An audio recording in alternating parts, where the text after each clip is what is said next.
Yo, what's up mga parts? Welcome back. So for today's video nga pala mga parts, so ito yung adventure ko. Last Sikitor Motocamp na naganap dito sa isla namin sa Sikihor. So sumali tayo doon mga part. So ito, papakita ko sa inyo yung mga nakuha kong kits sa pag-register natin. Siyempre, merong sticker ng Sikitor Motocamp. Then, ID. So, siyempre, meron ding jersey or long sleeve for So, yan yung gamitin natin sa pag-tour natin. So, yun.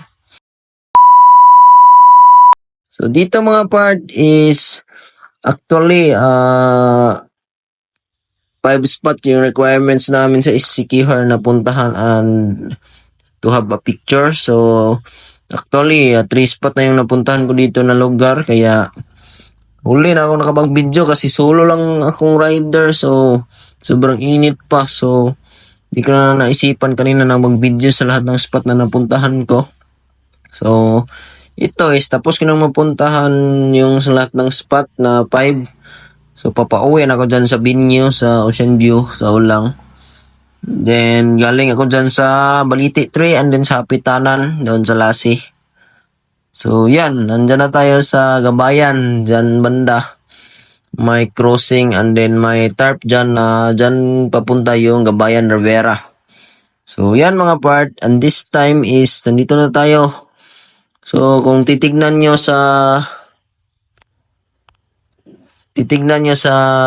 Facebook page ko mga part, nandun may video na nag-viral doon, may tuwid na aso. Kung anong nangyari sa aso. Tignan nyo lang doon sa Facebook page ko, Boss Jacob 2.0. So yun. Trending yung video kasi ginawan ko siya ng basta tingnan nyo para ma-excite naman kayo kung tingnan nyo. So dito pupunta na tayo dyan, pabalik na tayo sa Binyo and then dito na tayo sa lugar namin sa Cantarok. So napakaganda ng view, syempre malapit sa mga palayan dyan, kabilaan. Then maganda talagang view dyan, magandang tambayan lalo na sa hapon or sa sunset. So yan mga part, papaliko na tayo dyan sa tulay.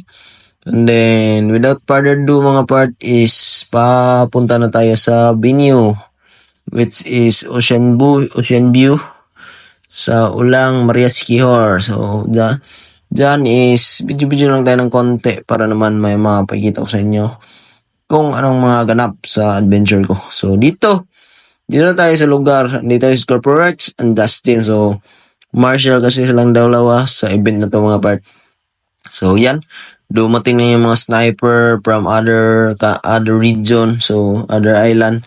Napakasulit ng mga unit din ng mga taong pumunta at sumali dito. So, shout out sa mga participants from Iloilo, Negros, Oriental, Occidental, Bacolod, and then sa lahat na Cebu na hindi ko na sali na mention ng lugar. So, shout out sa inyong lahat and then thank you sa opportunity and then sa